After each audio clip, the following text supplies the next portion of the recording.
C'est le débat de ce Smart Impact. On parle des industries du verre avec Jacques Borda. Bonjour. Bonjour. Vous êtes le président de la Fédération des industries du verre. Et Magali Filu, bonjour. Bonjour. Délégué général de Brasseurs de France. Allez, quelques mots de présentation rapide. La Fédération des industries du verre, pour commencer. Vous représentez le secteur. C'est combien d'entreprises, d'emplois? C'est 24 entreprises, 17 000 salariés, plus de 40 usines en France. Et on couvre différents secteurs. L'emballage, alimentaire, parfum cosmétique et pharmacie, le vitrage, le verre plat, dans le bâtiment et dans l'automobile, les arts de la table, la laine de verre, la fibre de verre et les verres spéciaux. Ouais. Voilà. Et donc, on l'a vu, 40 sites industriels, près de 18 000 salariés. Brasseurs de France, il y en a combien de brasseurs en France aujourd'hui? Parce que je vous aurais posé la question il y a 10 ans, ça aurait été plus simple, ils étaient moins nombreux. Alors aujourd'hui, le secteur brassicole, c'est environ 2500 entreprises réparties sur l'ensemble du territoire français. Alors on le dit couramment qu'il y a toujours une brasserie à moins de 30 km de chez soi. Ouais. Donc ça se vérifie la plupart du temps. Donc effectivement, ça a été un mouvement de création de brasseries à partir des années 2000-2010, C'est ça. puisque dans les années 80, il n'y avait plus qu'une trentaine de brasseries en France. Ouais. Mais même si on est le premier pays en nombre de brasseries, on est le dernier pays européen en termes de consommation de bière. C'est vrai ça, donc il y a encore de la marge. Alors je disais que les jeunes boivent de plus en plus de bière et de moins en moins de vin. En fait, non. D'une manière générale, toutes les filières de boissons alcoolisées, on a une perte de consommation depuis maintenant 10-15 ans. Donc, effectivement, la bière, comme les autres filières de boissons alcoolisées, on a une diminution de la consommation de boissons. Alors, on a la chance dans la bière d'avoir la bière sans alcool, qui est par contre un segment qui se développe. Bon, très bien. Et à chaque fois qu'on parle d'alcool, je donne évidemment le message officiel, l'abus d'alcool est dangereux pour la santé. On va parler de décarbonation. À quel point pour l'industrie du verre, c'est un enjeu important. Il faut peut-être rappeler à quel point le verre mobilise de l'énergie pour être fabriqué déjà. Oui, le verre demande de l'énergie pour être fondu au niveau des matières premières. À très haute température, on chauffe entre 1300 et 1500 degrés, principalement avec du gaz naturel et de l'électricité. Et donc on émet du CO2. On émet au niveau français 0,6% des émissions totales et on émet par rapport à l'industrie qui représente 20% des émissions, 3% des émissions. Oui. Globalement, l'industrie a déjà fait un gros travail sur la décarbonation, plus que d'autres secteurs émetteurs, comme les transports ou le bâtiment, où là, il y a vraiment un chantier majeur. Mais c'est pour nous, aujourd'hui, très clairement, la priorité d'action de décarboner nos emballages. Avec quel levier? Alors, les leviers, on les a identifiés. Ils sont clairement identifiés. Ils sont nombreux. Le premier levier, c'est effectivement de changer le mix énergétique. Aujourd'hui, 80% de notre énergie est fournie par le gaz et 20% par l'électricité. L'idée, pour faire très simple, c'est d'inverser quasiment le mix énergétique, donc de passer avec des fours qu'on va appeler hybrides vers 80% d'électricité et 20% de gaz. Et on a l'avantage en France d'avoir une électricité qui est très fortement décarbonée parce qu'on a le nucléaire, les énergies renouvelables, etc. Donc on a un vrai atout à faire valoir au niveau de la décarbonation. C'est un enjeu pour la filière des brasseries. Quelle quantité de verre évidemment, alors il y a aussi des canettes, mais quelle quantité de verre vous mobilisez, vous utilisez? C'est vrai que c'est un enjeu extrêmement important puisque notre objectif, effectivement, c'est de décarboner l'ensemble de la chaîne de valeur. Aujourd'hui, l'emballage, d'une manière générale, représente à peu près 40% sur nos émissions carbone dans la filière brassicole. Donc c'est un enjeu très très fort sur lequel on travaille beaucoup justement avec les fournisseurs, c'est-à-dire les verriers. C'est un enjeu absolument primordial pour nous. Effectivement, avec donc, si j'ai bien compris, des fours qu'il va falloir changer. Donc comment vous accompagnez c'est des investissements sans doute assez lourds, quoi. Colossaux. Je rappellerai juste qu'un four, la durée de vie d'un four verrier, c'est de l'ordre de 15 ans. Et donc, on ne peut faire ces changements de mix énergétique uniquement à la reconstruction des fours. Donc, c'est une fois tous les 15 ans.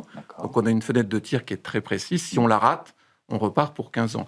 Et donc, aujourd'hui, on est en train de s'engager dans cette voie de décarbonation en reconstruisant nos fours sur un mode de four hybride qui seront très fortement électrifiés. Donc, c'est vraiment un axe majeur. Et on a un four électrique qui s'est construit chez Verallia en 2024, 100% électrique celui-là.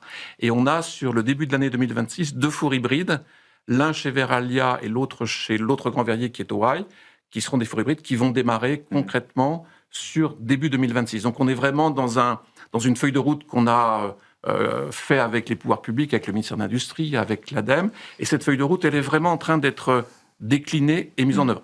C'est une feuille de route complexe. Vous l'avez dit, il y a des investissements majeurs à soutenir. Et puis, il faut aussi avoir une énergie électrique compétitive, disponible et qui arrive dans l'usine. Et on pourra en reparler après sur les questions de raccordement qui, quelquefois, représentent un équilibre. À quel point vous, brasseurs, mettez la pression aux industriels du verre pour vous fournir des bouteilles un peu plus décarbonées, on va dire ça comme ça? Je crois que c'est pas une pression, même si sans parler du jeu de mots de la bière, mais en tout cas, c'est vraiment un travail en commun. Oui. Le travail, je dirais, il a commencé déjà avant, c'est-à-dire avec toute l'éco-conception, c'est-à-dire d'avoir des bouteilles les plus légères possibles. Oui. C'est-à-dire que là, on a déjà eu un effet très très fort en termes de bilan carbone, et c'est un travail qui a commencé depuis plus d'une dizaine d'années. Effectivement, les nouvelles technologies, la recherche et le développement ont permis d'alléger de manière très importante les bouteilles. Et puis après, le deuxième sujet qui est un sujet important et qui a été mis en œuvre depuis 20, 30 ou même 40 ans, c'est-à-dire de préserver les ressources naturelles, c'est-à-dire de recycler, c'est-à-dire d'avoir une incorporation de matières recyclées importante dans les bouteilles. Et ça, le premier geste, c'est le geste consommateur, c'est-à-dire de mettre ces bouteilles en verre dans les points d'apport volontaires ou dans sa poubelle verte, d'une manière générale, pour qu'elle puisse être recyclée. Avec ce chiffre, le taux de recyclage du verre, il est quasiment 78%, ça c'est le chiffre 2023, peut-être qu'il s'est amélioré, je ne sais pas si vous avez des données plus récentes. On est à 84%. Donc ça progresse. Et ça continue, alors c'est déjà très élevé, beaucoup, et ça continue à progresser année après année. On a commencé à recycler le verre en 1974, il y a 50 ans, après le premier choc pétrolier. Donc l'idée était simple, la France n'avait pas de pétrole, mais on avait des idées. L'idée avait été pionnière, c'était de développer le recyclage. Et comme le dit Magali, on voit effectivement aujourd'hui que le geste de tri par le consommateur est très ancré, très présent. Et on continue à progresser. On a encore des progrès à faire dans les grandes villes. En habitat vertical, c'est là où les performances sont moins bonnes. Mais on a sur la collecte de verre un engagement très fort, à la fois des metteurs en marché, des embouteilleurs, et aussi des collectivités territoriales. Les communes de France sont très engagées pour faire progresser la collecte verre, donner des moyens de collecte qui soient faciles d'accès, agréables, etc. Ouais. Et on est à quel pourcentage de verre recyclé dans les bouteilles de bière aujourd'hui? Je ne sais pas si c'est pas une colle, mais... Non, aujourd'hui, on est autour de 85%, 90%, ça va dépendre du type de verre. Là, je ne parle pas uniquement pour la filière brassicole, mais en filière brassicole, on est dans ces chiffres-là. Donc aujourd'hui, effectivement, utiliser du calcin, c'est-à-dire des bris de verre, aujourd'hui, ce calcin permet d'économiser à la fois de l'énergie et à la fois, évidemment, des ressources naturelles. Donc pour nous, c'est un enjeu important. Et puis après, le deuxième enjeu important et sur lequel on a un vrai travail avec les verriers, c'est aussi le développement du réemploi. Oui, alors justement sur la consigne, on a reçu ici même il y a quelques semaines la filière des vins de Loire qui fait un gros travail sur le réemploi et la consigne. Est-ce que, parce que alors on réinvente quelque chose qui existait, qu'on faisait naturellement dans notre pays, qu'on a abandonné, que d'autres pays d'Europe ont moins abandonné d'ailleurs. On en est où sur la consigne des bouteilles de bière? Alors aujourd'hui, c'est vrai que la filière brassicole, c'est la première filière, je dirais, très investie dans le réemploi. D'abord historiquement, même si ça ne concerne pas la filière verre, mais qui était les fûts. Ouais. Aujourd'hui, c'est pratiquement 80% de la bière en café, hôtel, restaurant qui est transportée par les fûts, qui sont avant tout, évidemment, c'est 17 millions de fûts en France, une durée de vie autour de 15 ans. Donc effectivement, le fût, c'est le premier emballage réemployable qui est depuis des années dans la filière brassicole. Après, est-ce qu'il faut adapter les bouteilles? Parce que je regarde mon parallèle avec le vin, où il faut... alors, c'était intéressant parce qu'il fallait à la fois recréer des bouteilles un peu plus lourdes pour qu'elles ne cassent pas, et puis aussi des colles pour que les étiquettes se décollent facilement, etc. etc. C'est ça, il faut effectivement une bouteille un petit peu plus lourde pour être un petit peu plus résistante, pour faire un nombre de rotations plus important. Et ce qui est visé avec un système efficace, c'est une 20 à 25 rotations pour que la bouteille soit... C'est pas antinomique? C'est-à-dire on peut mener les deux, c'est-à-dire on a à la fois allégé les bouteilles pour consommer moins de verre et... C'est complètement complémentaire.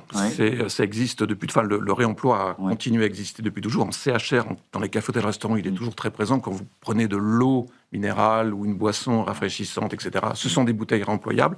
La vraie question qui est posée, c'est effectivement le redéploiement de la consigne au niveau des grandes surfaces, supermarchés, hypermarchés, où là, effectivement, le réemploi a disparu, sauf exception en Alsace dans les années 90. Donc, ce sont des filières de réemploi qu'il faut remettre en place, c'est ça? Exactement. Donc, aujourd'hui, il y a une expérimentation qui est sur 4 régions, avec l'aide de notre éco-organisme Citeo. Donc, aujourd'hui, on commence à redévelopper le réemploi avec, je dirais, une attention sur à la fois les conditions environnementales, économiques, mais surtout comment inciter le consommateur, parce que c'est un geste qu'il a parfois oublié, le réemploi. Donc c'est vraiment ce challenge. Et ce challenge, on essaye de le rendre, je dirais, de tous ensemble et tous les acteurs de la filière, d'essayer de l'atteindre. Mais c'est vrai que aujourd'hui, c'est un bouleversement en fait des filières.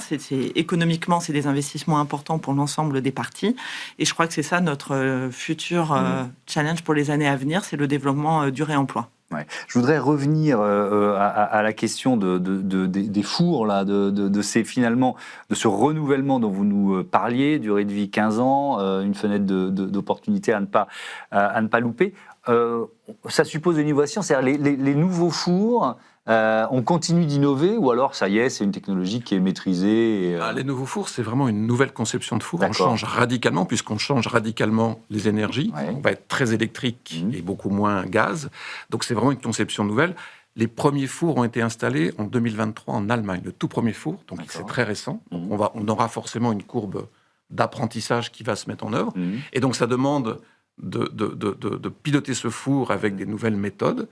Il y aura un effet d'apprentissage, une courbe d'apprentissage classique, et ça demande surtout des investissements extrêmement lourds, et ça demande aussi, l'électricité est une énergie plus coûteuse que le gaz. On a un rapport quasiment de 2 à 3 en termes de coût, donc c'est une énergie plus onéreuse, et donc il faut qu'on regarde comment est-ce qu'on peut faire accepter ces surcoûts au marché pour décarboner. Et j'évoquais aussi un point qui était la question du raccordement de nos usines. Terminons là-dessus. On a des usines un peu partout sur le territoire, très souvent proches des régions de production des vins, et donc quelquefois éloignées des grands centres et des lignes à haute tension, pour faire simple. Et aujourd'hui, pour raccorder une usine avec la haute tension, pour avoir la puissance électrique nécessaire, on est sur des coûts de raccordement d'environ 1 million d'euros du kilomètre. Et on a certaines usines qui sont à plus de 10 km, voire à 20 km. Donc vous rajoutez à l'investissement de votre four un investissement uniquement pour raccorder, pour amener l'énergie, de pratiquement 20 millions d'euros. Donc là, il y a des vraies questions qu'on est en train de regarder avec les pouvoirs publics pour voir comment les choses peuvent se mettre en place pour que notre stratégie de décarbonation ne soit pas freinée par ce type d'enjeux qui sont extrêmement prégnants. Oui, parce que si on rajoute les investissements pour changer de four Absolument. avec le raccordement, Ça fait beaucoup. Ça fait beaucoup. Et peut-être que ça s'arrête. Et ce qu'on souhaite, c'est pouvoir continuer à produire localement, proche de nos clients, parce que c'est une dimension très importante. Si on travaille sur l'impact carbone de nos emballages, il faut qu'on soit effectivement le plus à proximité de nos clients. Merci beaucoup à tous les deux et à bientôt sur Be Smart for Change. On passe au grand entretien de ce Smart Impact. C'est la rubrique Prêt pour l'impact.